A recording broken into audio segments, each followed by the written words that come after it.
தேனியில் உரிமைகளை மீட்க ஸ்டாலினின் குரல் என்ற தலைப்பில் திமுக சார்பில் நடைபெற்று வரும் பிரச்சார பொதுக்கூட்டத்தில் முன்னாள் அமைச்சர் பொன் முத்துராமலிங்கம் உரையாற்ற உள்ளார். கூடுதல் விவரங்களை எமது செய்தியாளர் பாலாஜி வழங்க கேட்கலாம். வணக்கம் பாலாஜி, இது தொடர்பான கூடுதல் விவரம். கனிமொழி, உரிமையை மீட்க ஸ்டாலின் குரல், பாசிசம் வீழட்டும், இந்தியா வெல்லட்டும் என்ற தலைப்பில் திமுக தனது நாடாளுமன்ற தேர்தலுக்கான பரப்புரையை துவக்கியுள்ளது.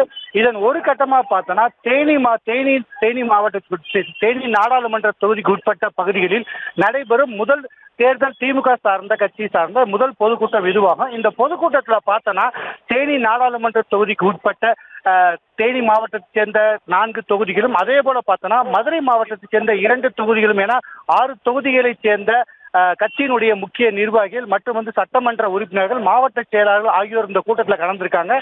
இந்த கூட்டத்தில் பார்த்தோம்னா தமிழக வீட்டு வசதி வாரியத்துறை அமைச்சர் ஐ பெரியசாமி மற்றும் திமுகவுடைய உயர்நிலை செயல் திட்டக்குழு உறுப்பினர் முன்னாள் அமைச்சருமான பொன் முத்துராமலிங்கம் இந்த கூட்டத்தில் கலந்துகிட்டு இருக்காரு. இந்த கூட்டத்தை ஒரு பிரம்மாண்டமாக நடத்த வேண்டும் என்பதற்காக இந்த 6 தொகுதிகளைச் சேர்ந்த முக்கிய நிர்வாகிகள் இந்த கூட்டத்தில் கலந்துகிட்டு இருக்காங்க.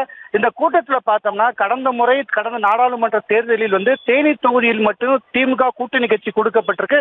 அந்த இடத்துல கூட்டணி கட்சி தோல்வியடைந்தது. மற்ற அனைத்து நாடாளுமன்ற தொகுதியிலும் திமுக வென்று தற்போது சூழலில தமிழ்நாட்டிலே அதிகமான வாக்கு வித்தியாசத்தில் தேனி தொகுதியை வெல்ல திமுகவினர் பாடுபட வேண்டும் என கூட்டத்தில் அமைச்சர் ஐ பெரியசாமி பேசிக்கிட்டு இருக்காரு. இதனை தொடர்ந்து பொன் முத்துராமலிங்கம் பேச உள்ளாரு. கனிமொழி, செய்திகளை உடனுக்குடனும் துல்லியமாகவும் தெரிந்து கொள்ள சப்ஸ்கிரைப் பண்ணுங்க.